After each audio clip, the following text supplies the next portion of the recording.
Hi, welcome to another episode of Mom Does It All. If you're looking for encouragement, empowerment, and uplifting in motherhood and mompreneurship, this is the show for you.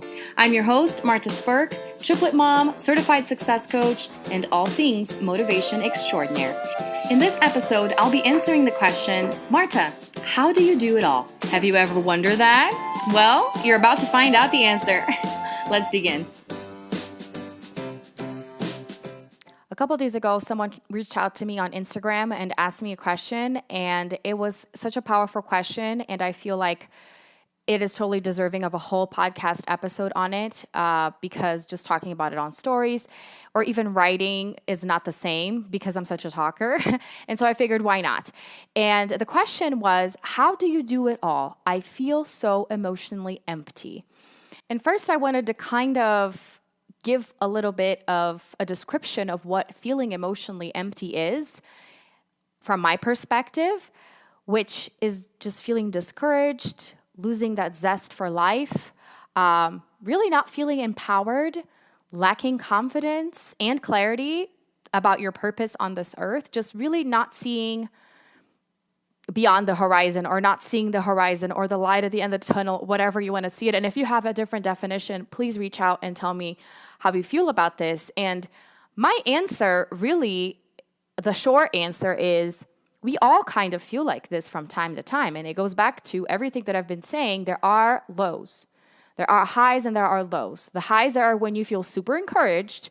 You are, happy to be alive. You are empowered. You're confident. You know exactly what your purpose is and you're so excited to fulfill it. And then the lows are like, I have no idea what I'm doing. Maybe I'm a failure. What's going on? And we all go through this. But the difference is, how long are you staying in the lows? And are you having any highs? And interestingly enough, I actually have been writing articles for entrepreneurship magazines and even blogs. And the latest one that I wrote is actually called The 3 Steps into Women Empowerment in Life and Business. And I talk about how to find the sense of self again, how to believe in who you are, and really how to make yourself empowered even when things around you aren't going how they're supposed to go or how you expect them to go, how you would want them to go. So when this question popped up, and people have asked me this before, like, how do you do it all? I mean, seriously, you have triplets and you do all the things. And in reality, the reason why I came up with the name Mom Does It All was because I was feeling like, dang it, I can do it all. I have triplets. I started a business. I got in touch with who I am, with myself. I claimed my health. I lost all the baby weight. I am, living more intentionally. And this is what I want for women everywhere that listen to me. And so I wanted to share with you guys these 3 steps because really they're the core of my message and everything that I do. And so the very first thing is to say that moms already do it all. You're already doing it all. Whether you're feeling empowered and encouraged and confident or not, you have to first and foremost realize that you are amazing. That you're amazing in whatever it is that you're doing, even if you feel like you're not doing a whole lot or that you're not doing that great of a job, you are. Because you're doing your best with what you've got right now. And see that you can improve what you have right now so that you can be even better. But what you're doing right now is what you have. That's why you're where you're at, but you can improve that situation, okay? And so because we already do so much, even if we think we don't, we do, because we have so many roles, right? As a wife, as a sister, as a daughter, as a mom, as a friend, like we wear so many hats. And so with that, it's really easy to lose your sense of self and cave into self-doubt. And some people are better at hiding these things, or maybe not hiding, but they are better at overcoming this overwhelm faster because it's always there than others. So, and for me, after, being on this personal journey and having years of experience as a tutor, as a teacher, as a mentor, and now as a triplet mom and as an entrepreneur, I have found that in the midst of this beautiful chaos that is life, you have to take time to connect to your own self and even figure out what that is, because that's different for everybody. And that is going to help you feel encouraged and empowered. And okay, so how do I get in touch with myself? How do I tap into my true self? that sounds pretty, but how do you do that? And so this is where those 3 steps come in. But before I give you the action steps, I want to tell you how important it is for you to become mindful of your mind. And that's another thing. We're so busy, we don't pay attention to our thoughts.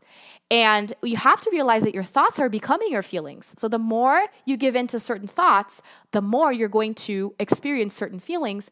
And the more those feelings are going to shape your reality and the life that you're currently living. So you have to pay closer attention to all of that, because in essence, you are creating your outside world with your inside world, if that makes any sense. So if you are feeling emotionally empty, maybe people are not treating you right, maybe you don't have the best support system, but you're not working on yourself from within as much as you should and as much as you could, if that makes sense.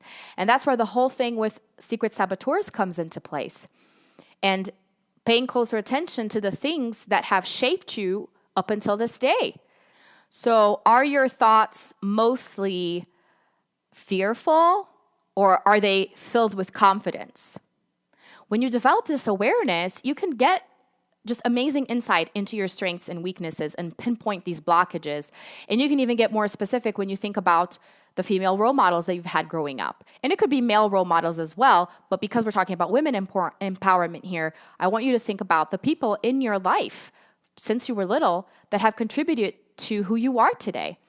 Were they mostly self-confident, or were they shy? Did they encourage you and uplift you, or did they bring you down?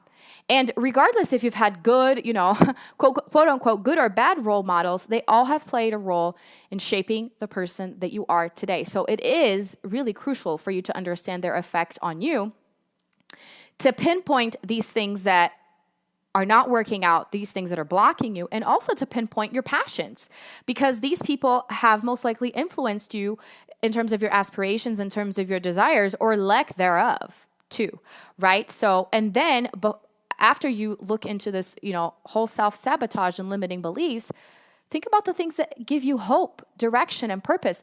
So even if you are constantly feeling down, there must be some moments that give you hope. What do you think about when you feel that?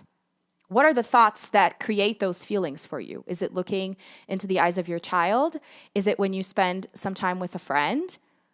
Think about the moments that give you happiness. Where is that coming from? Is it when you do something that you enjoy, like riding a bike, or when you're, drawing or painting? People have different things, right? We're also different. That's why I can't pinpoint that for you.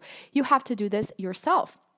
And so, and maybe you're at that turning point where you're like, I don't have a purpose. And that's because you've been living years and years on autopilot, going through the motions, and you forget to take the time to connect to your heart.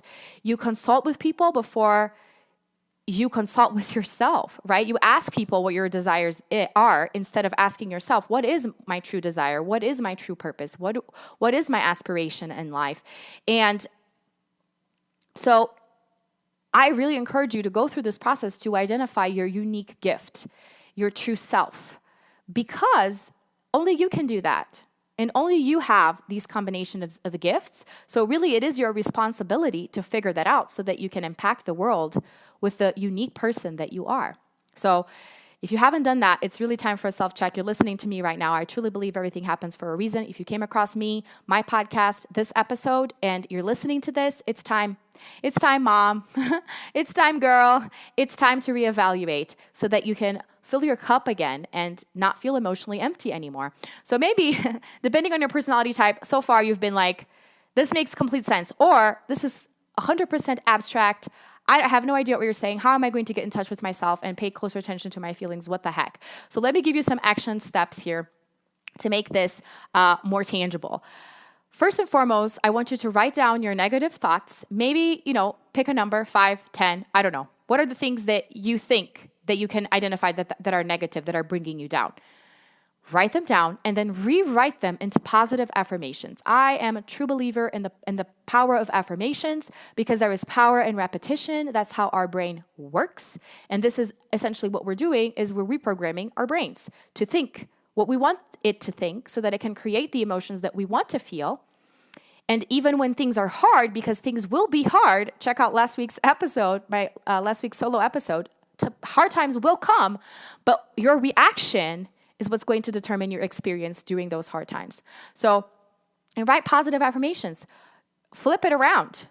Write the reverse of those negative thoughts. Second thing, so that was the first step. Second thing, write down 50 things you want to do, you want to have, or you want to be. And it can be more. Usually with my clients, I have them write 101 things, which is a lot. And it takes a while for some people to get through because it's like, I have never thought of 101 things that I want in life. Seriously, once you start writing it down, you run out of stuff to say. And that's when you realize I haven't been paying close attention to what I want in my life. And that's why I feel without a purpose and without direction. So let's start with 50 things. Write 50 things you want to do or have or be, or all of them combined. And then I want you to find 3 themes or categories of those things. So for me, when I did this, and I probably need to do this again because it's been a while, I realized, my top themes were inspiration, like impacting the world, helping people. The other one was like knowledge and learning. I am all for knowledge and learning. And I think the other one was maybe adventure or new experiences, something like that. So find different categories because this will give you great insight into your desires. And then 3, create a plan to achieve the goals within each category. So maybe you can create goals. So if learning is one of your themes, then be like, man, I've been wanting to take a course on X, Y, and Z for years. Maybe I should go Google it and find something. Maybe I will find a $10 course. It's not going to be super profound, but I can afford $10 and it's going to get me on that path. See what I'm saying? Start creating action steps for yourself and use your affirmations daily. That's it. This is the process that I go through all the time, that I have my clients go through. And it seems so simple. You may be thinking, yeah, right, that's not going to fill my cup, make me feel emotionally full. It will, because it's all about consistency and accountability. So keeping yourself accountable to be consistent with these tasks. And yeah, it's not going to be tomorrow, but who you are today didn't happen overnight, right? How old are you? It took years. So that's not to say that it's going to take the same amount of years for you to change everything that you are, especially if you are intentional. And the more you get into this stuff, seriously, it's amazing. And you will see the transformation that you go through and the transformation of the people around you. So I hope this is helpful. So recap. Write down your negative thoughts and rewrite them into positive affirmations. Write down 50 things, maybe more, that you want to do, have, and be. Find 3 things, categories in there. Create goals in these categories. And then create a plan to achieve these goals. Hey, January is around the corner, right? 2019 is around the corner. New Year's resolutions. This is a quick process to help you create these resolutions for different things that you want in life. After you create that list. What did you think? Oh my gosh, I'm so excited to hear you guys' feedback on this. And if you want to send me your list, if you want to send me your stuff, go ahead. I would love to go through it. So yeah, this is what I wanted to say. If you're feeling emotionally empty, don't expect anyone to fill your cup. Don't expect anyone to make you feel emotionally full, to make you feel like you matter. You have to do it yourself. That's where it all starts. It starts within. And just remember that when you do that, you're doing that for you to feel happier and more fulfilled. But when you do that, you're really doing your part as being someone alive here on this earth today and figuring out who you are so that you can help the people around you that need you, that need your gift, that need who you are. The world needs you to be you. So please go discover who that is ASAP. Okay? And I guess that's it. So Happy New Year. I guess I will talk to you in January. I am so excited for all the things coming up and all the projects that I have. And yeah, Happy New Year. Happy 2019. Thank you so much for joining me for yet another episode. Thanks again for all your support ever since I started the show back in June. I can't believe it. And I hope you have a great New Year's Eve, New Year's Day, and stay tuned for more amazing guests and insight in 2019. I have some awesome things in store for the show. Don't forget to rate and review the Mom Does It All podcast if you haven't already, and I'll talk to you next time. Bye.